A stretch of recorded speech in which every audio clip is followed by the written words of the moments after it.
कोठा ऊपर पापरोस कोठा नीचे माई है।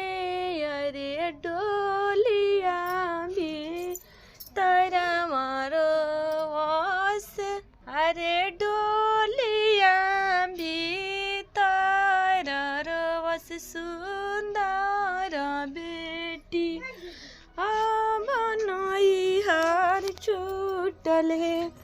अरे डोलिया भी तारा रवस सुंदर बेटी बनई छूटल है। के करा के माई काम के करा के पापा है हो।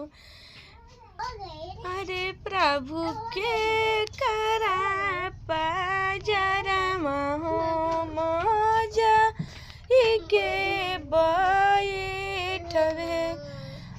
ए प्रभु के करा जरा महो जाई के बैठवे।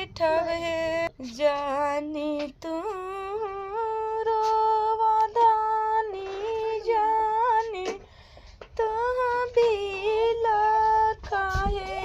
अरे मोचिया बैठल सासु के कोइली हाया महे।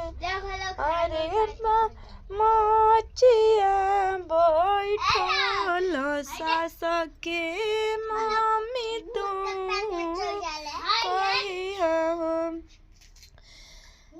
अरे मौसा बाबा बैठल पापा के पापा तू कही हो। आहे दुआरा बैठल ससुर के पापा तू कही है। अरे हमारा पजरिया धनिया के बैठी है। अरे हमारा पजरिया धनिया